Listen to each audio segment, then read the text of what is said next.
My husband's affair left us with a child he hid for 5 years, and while he refuses to face the mess he's made, I'm the one who chose to take her in and pick up the pieces for our broken family. My 34 female life is falling apart, and it's all thanks to my husband. We had a perfect life, both of us worked in the jobs we loved, we have a beautiful daughter, 10 female, and a healthy son, 5 male. When I was pregnant with our son, we both almost died due to complications. So before the birth and even afterwards, I didn't want to be intimate. Why would I?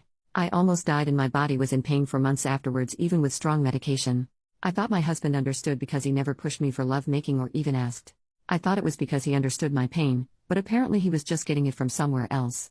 A few months ago we were visited by Child Protective Services. I was terrified at first, frantically thinking of what we did wrong with our children to cause a visit.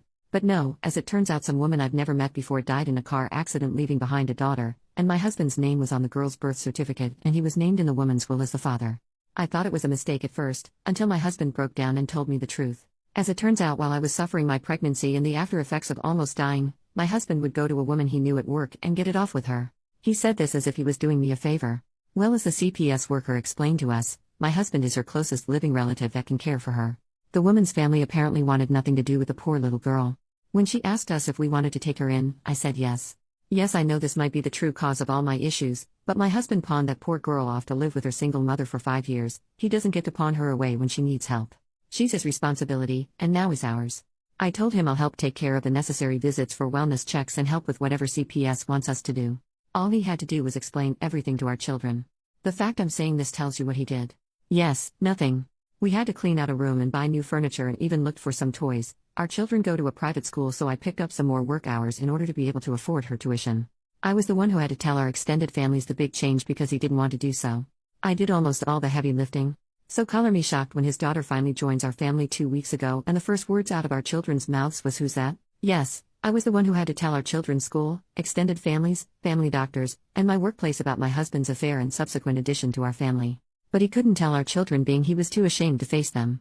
So guess who was the one who had to explain that they have a sister now as I'm trying to settle the poor girl into her new home and room? And shocker, our children didn't take the news well as it was happening right in front of them. My daughter was screaming while crying, causing my son and the little girl to cry. A situation that could have been avoided if my husband just did the one thing I asked of him and explained everything to them much sooner. It's been 2 weeks of her living with us and the situation hasn't improved. My husband has not picked up the slack that comes with having a new addition to the family, so we're struggling right now to make ends meet. I feel embarrassed bringing all 3 children around for appointments and groceries because the little girl is very much obviously not mine, and I can tell people are judging our family. My daughter is much moodier and less happy and refuses to even acknowledge our newest addition to the family. Our son doesn't really understand what is going on, and it's causing even him to lash out. And I don't even know how to help the poor little girl because I know that if I feel like my life is falling apart, she must feel even worse. I suggested family therapy for our children, even just marriage therapy, so we can hopefully move past this and work together as a unit for all the children. He's refused everything, saying that he knows he'll be lectured by everyone when all he was doing was trying to help me. I just don't know how to fix this. Please help me. I don't want to divorce him because I just know that will make it worse for the kids, but that's the only option my family is telling me. Meanwhile, his family is begging me to make this work and to just look past it. Edit to add. Thank you. I hear you all loud and clear. We'll be looking into therapy for me and the children and hopefully a good divorce lawyer. But first I need to get some answers because some of you are raising some good points. Update just over 1 month later. I'm sorry, you all were right. It was a lie. When all of you were pointing out how the kids' responses to youngest arriving didn't make sense, it made me realize how correct that is. They came home to a room all made up and I made passing comments to them asking about how excited they were for youngest's arrival. They should have known about her. At this point I decided to just ask my eldest daughter directly because she was still so upset about it, and I think subconsciously knew I wasn't going to get the truth from my husband. So I went to her room while she was lying in bed and I asked her.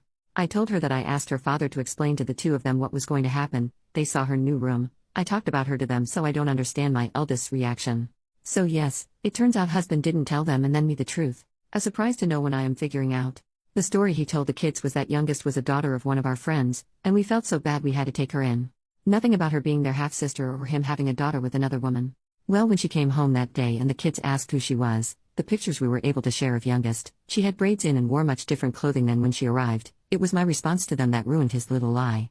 This is youngest's name, your half-sister, remember? Our son was too young to really get what it meant, but our daughter did. That's why she freaked out that day, not because of the new addition to the family but because what the new addition meant. I apologize for causing her to freak out that day, for not sitting both her and her brother down for a real discussion over how they feel and to make sure their father did what he was supposed to do, and apologize for only talking to her now after she had a much-deserved reaction to it all. My daughter accepted the apology, and I asked her if that was why she was distant from the youngest. She told me that's part of it, and because word got out at her school about what the newest addition to our family going to the school meant, so now she's getting teased and picked on for having a father who cheated. It broke my heart realizing just how badly I messed up. By continuing to beg the spineless man they called a father to help them and then allowing myself to get shut down, I was essentially allowing all the kids' needs to be ignored. I told my daughter I'll sign her and her brother and sister up for therapy. Of course, the pathetic man tried to plead with me not to when I mentioned signing the kids up, but I told him to give it up already. All 3 children's lives have changed, and it will help them adjust with a professional to speak to. He's been grumbling and whining about it, but I don't care anymore. And this might cause many to be upset with me, but I'm in the process with my husband to have him transfer custody of youngest to me.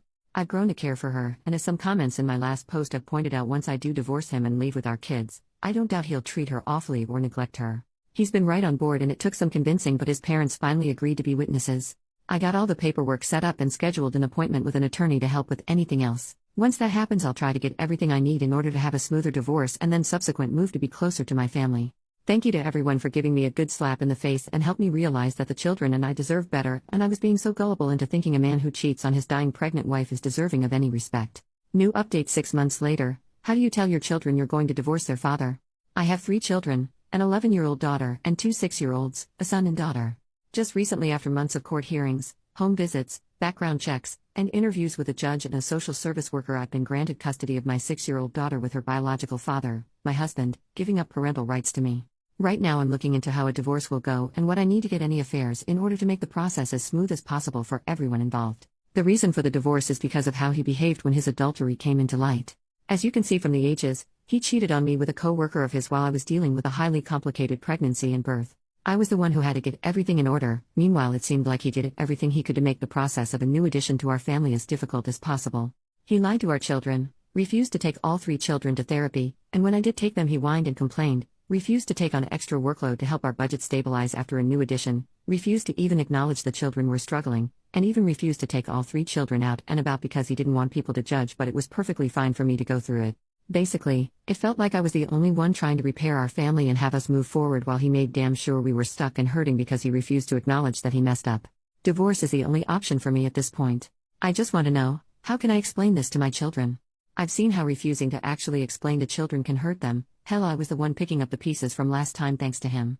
I just don't want there to be any more lashing out or fighting. I'm terrified for my eldest in particular. She was the one most hurt by all these changes, and I know she'll understand why. The last thing I want is for her to blame her siblings or herself. I've yet to tell anyone else my plans for divorce because I don't want it getting back to him or the kids before I'm ready. And if there is no way to make the impact easier, how can it make sure it's less damaging for them? OP has only replied to one comment. The commenter questioned parts of OP's story, more specifically why she stayed and helped take care of his affair child, and confused on the custody of affair child and the biological children. Okay, let me try to help. I'm sorry for the confusion. I discovered her existence about a year ago because her biological mother died in a car accident. It's a little confusing here and he still won't give me the why of this, but he was on her birth certificate as the father, so social services did the usual of home visits and background checks to place her with us because I refused to allow him to turn his back on her and have her struggle in the foster care system. I'm a nurse in the pediatric trauma center. I have been there as emotional support for children when they've been told about a parent's passing in accidents or we had to make the tough call to CPS for abuse cases. I do not wish for anyone to witness when a child realizes that they're an orphan or being taken away from their parents. It's why I push for us to take her in.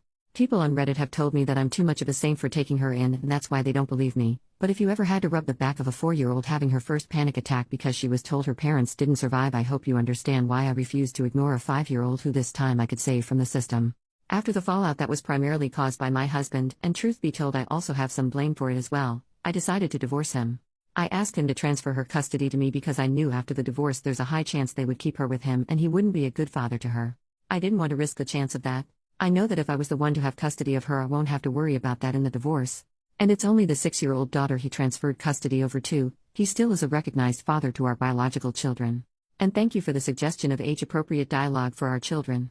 I do have some training on that because of my work, so I could try to rework it to make sense for divorce. And probably bump up therapy for the children.